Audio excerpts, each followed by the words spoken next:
Very good.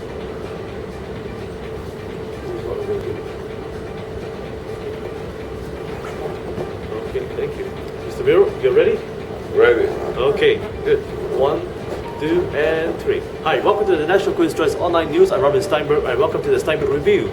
This week, we are celebrating the Wine Fiesta here in Singapore, and it has been really a great success to see so many people from all over the world, including Singapore, to participate.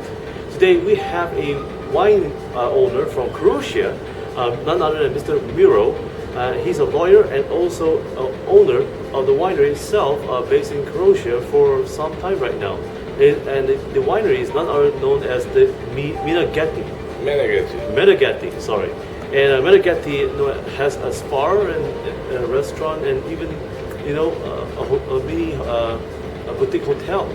Mr. Miro will tell us more about their organization, which is Meneghetti itself, and they also have wonderful olive oil that you've got to try from Croatia. Mr. Miro, welcome to my show. Thank you. Thank you for inviting me. And Mr. Miro, tell us more about your wines and and your organization, how it was first established, and why it happened to exist today in Croatia after so much war and despair. Oh, first of all, we established the winery 12 years ago when me and my wife, we bought one very nice property in the middle of the nowhere, in the middle of the Istrian Peninsula in the Adriatic coast. So we started to plant the olive trees, and after that we started planting wine trees. So it was my first time, it was my just a hobby. Just let's produce something good, something nice, but not big quantities. But it was my dream. But later we decided to produce more and more, and it started to be business in the last 5 years. So I think it's something good what people can do and something interesting what you can show to the people. Then in the one place like Croatia is, we can produce something very important and very recognized in the world. Now, what kind of wine varieties do you produce in Croatia itself? In Croatia, there is more than 50% of the territory. It's good to produce the wine, especially in the coast region, which is 1,000 kilometers of the coastline, where every village has the vineyard. There is no one village without the vineyard, like there is no one village without the church. So there is many of varieties in Croatia, some international, some locally, but we are producing local variety and international. For example, a local variety, Istrian Peninsula, and this part of Venetian Gulf. It's very known Malvasia. This is local, very old kind variety, which is listed in Greece, in Sardinia, in Italy, and Corsica, and in Lipari. This is southern island from the Sicily. Our specific, this is 6 different variety, which is, everyone is specific. One is more aromatic, one is good for the sweet wine, one is good for the dry wine, etc., etc. But we are producing especially Malvasia d'Istria. We call it Istrian Malvasia, which is very flavorful, very nice, very drinkable, very easy, and good wine for every day. Other one which we are producing, this is one international variety, this is Merlot. And next one, it's one cuvée of Chardonnay and Pinot Blanc. And our flagship wine you saw on the Fiesta, it's Meneghetti Red. This is one Bordeaux right bank style wine, which is cuvée of Merlot and Cabernet Sauvignon, just with a little bit of Cabernet Franc to give some, like a condiment to good food. Not bad. And now, about your winery itself, you also produce olive oil as well. Oh yes. Tell us what sort of acidity of your olive oil is like, and how low is it, and how do you manage to make wonderful olive oil in your region? Yeah, actually we start first to produce olive oil. My idea was just to produce olive oil because, from my point of view, and after almost 15 years of experience, I know it's easier. And it was just a dream. And the first year, the very, very cold winter killed about 50% young olive trees. And my friend said you have to plant the beans because it's a very good area for that. So, but when we start to produce olive oil, I remember as well, we are just reading the book how to produce that and producing in the factory with one small meal, me, my wife, my friend, and the boy who is running the property. So, and when we produced our first olive oil, it was, let's say, so good, drinkable, eatable, let's say, but not excellent. But the second one, when we understood something, what a mistake we made last year, we sent to Extra Virgine, this is the biggest world championship and more important of olive oil, where 6,000 producers around the world sending samples to be say what is good. So I was completely surprised. We were first in the world in the category of intensive fruity olive oil. It was really something to say, you know, I was in central newspaper in Croatia, 3 minutes, more than Prime Minister. It was very funny. My son said, "That is on TV, what's that?" You know.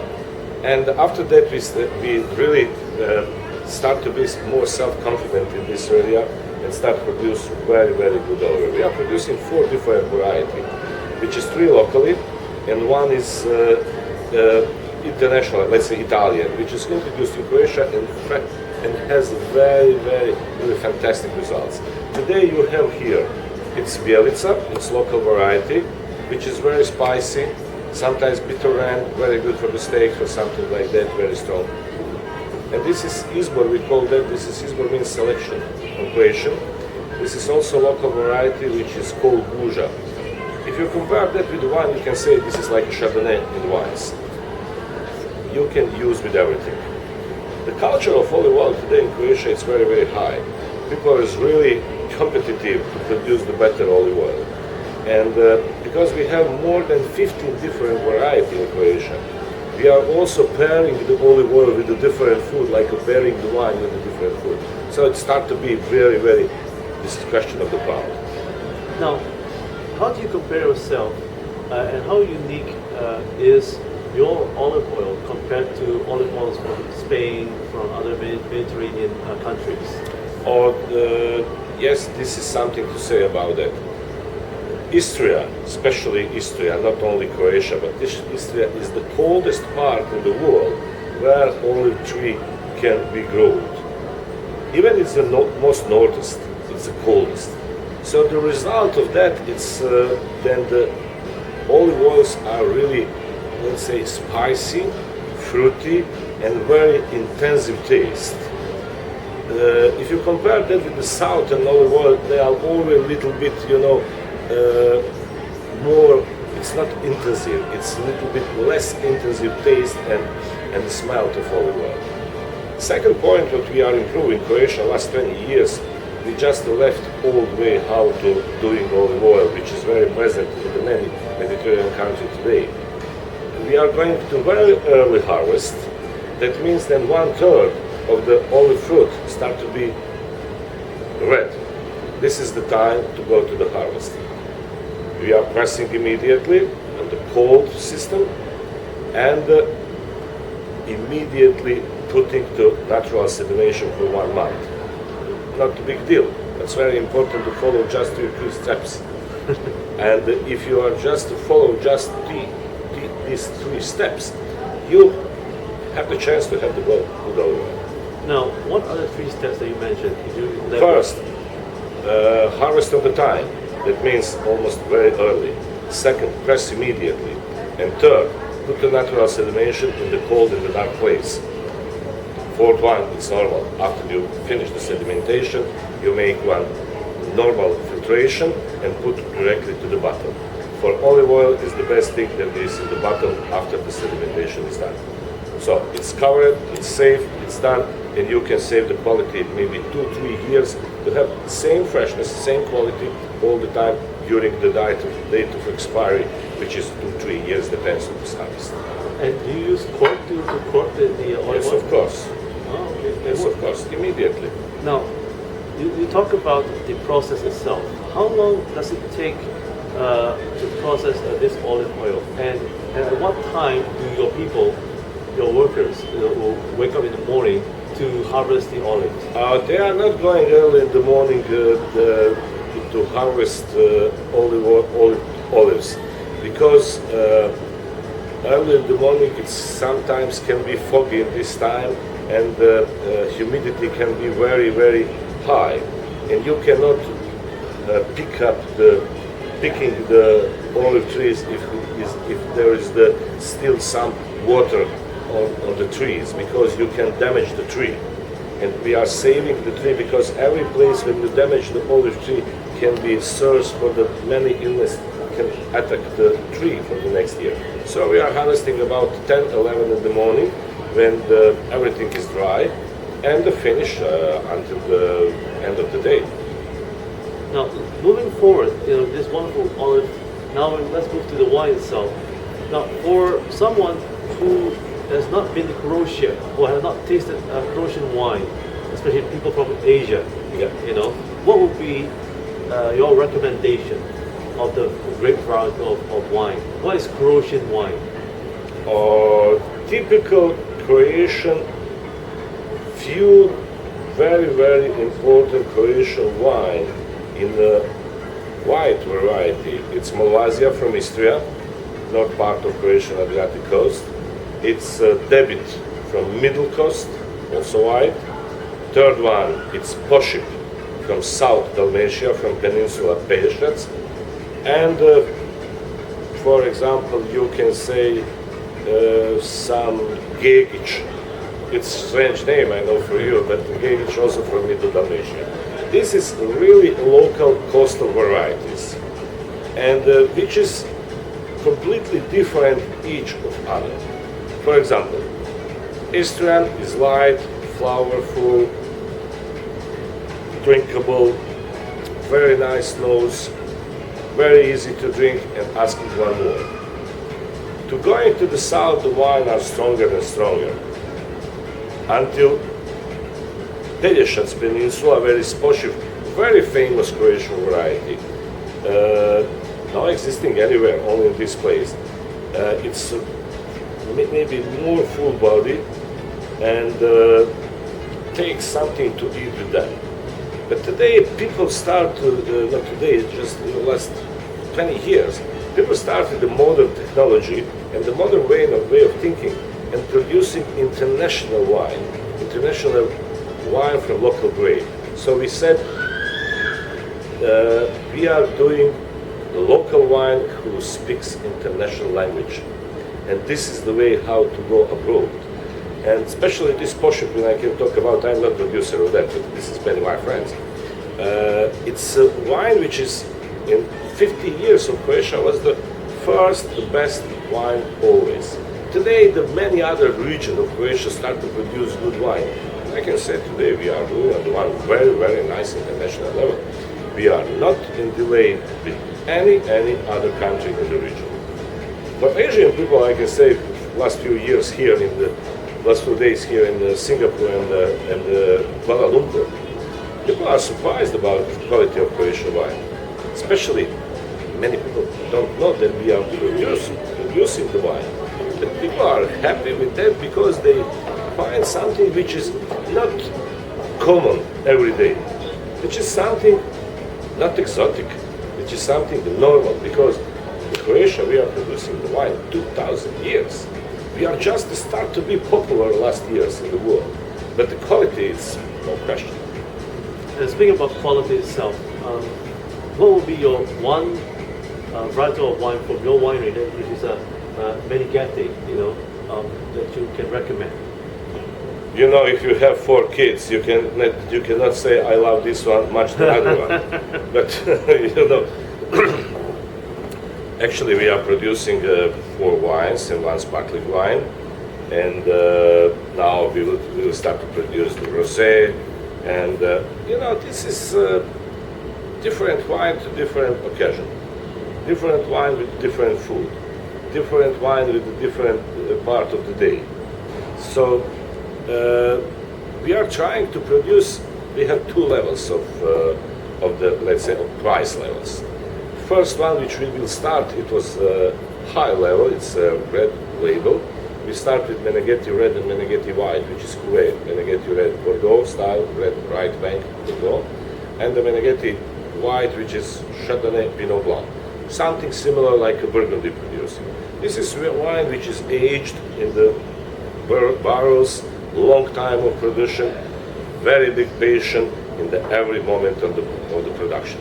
When you have the production which it's 3-4 years, you know, long way give you the opportunity to make more mistakes, so the challenge is higher. This is very serious wine which you can send on the handy table in the world. 2 years ago we started with the lower level, price level, with the two wine, Merlot and Malvasia.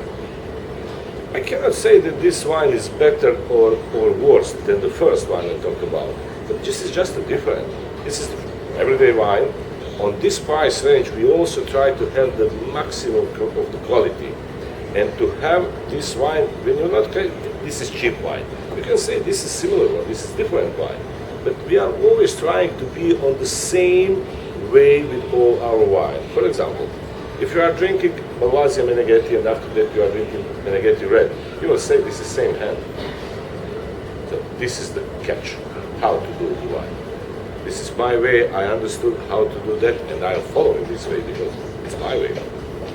Now, speaking about the consistency and also the quality of wines that you're making right now, let's go back to the olive oil. What is a good olive oil to you, in your perspective?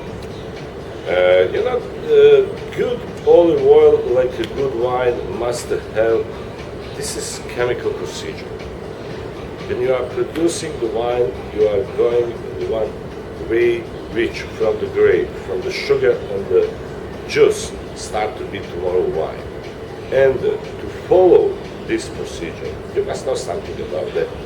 It's not like that to put the grape on the sun or the temperature and you will have the wine tomorrow. It was a million years ago, I think, that the first people started to produce the wine, occasionally, not because they would like to. Today you have to follow the rules.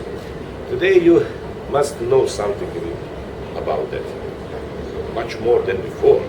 And today you must have equipment to do that. But on the end of the story, who is producing the wine? No machines. It's men who are producing.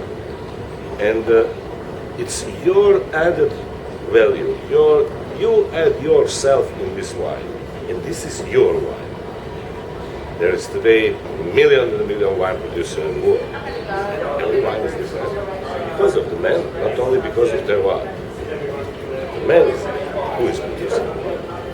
So it is the person who produced the wine or the olive oil gives the quality. Of course. First thing we always said, we are the most important place for our production is the vineyard or it's olive plantation. You are creating your olive oil and the wine in your yard. There you are creating what you could have tomorrow in the bottle.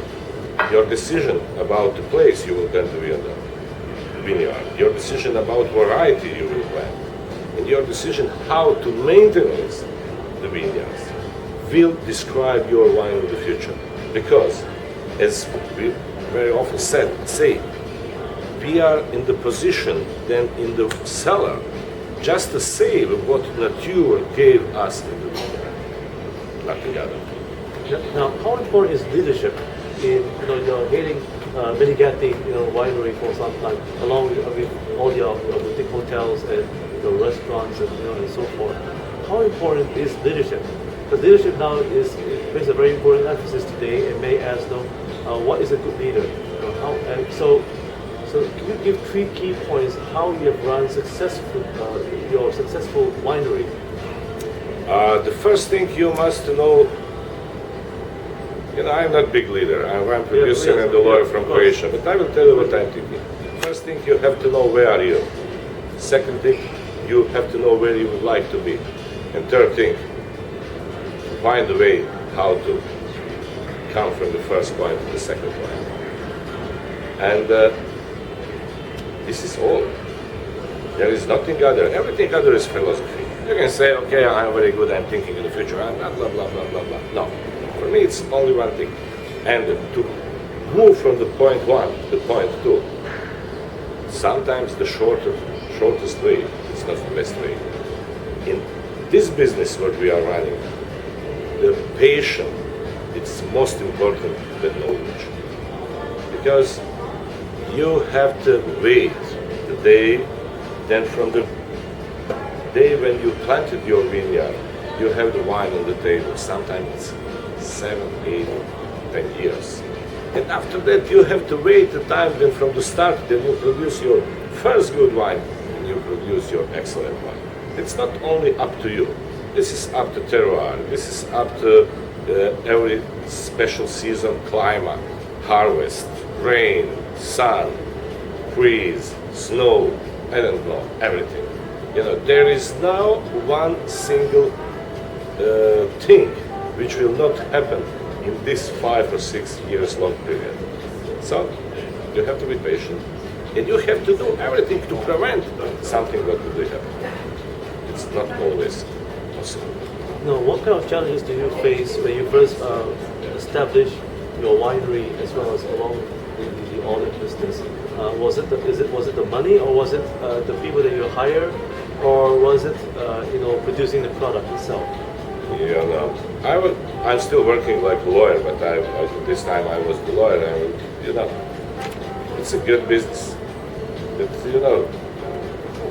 To be a lawyer, it's not the most beautiful thing in the world. How many friends you have, enough amounts of the enemies. Then you are producing the good thing like a lawyer for your client, and many times somebody other is damaged with your activities. So, and to be a lawyer 12 hours a day, 7 days, 30 days, 1 year, 10 years, 20 years, it's something boring sometimes. It's something, how to say, it's something not relaxed.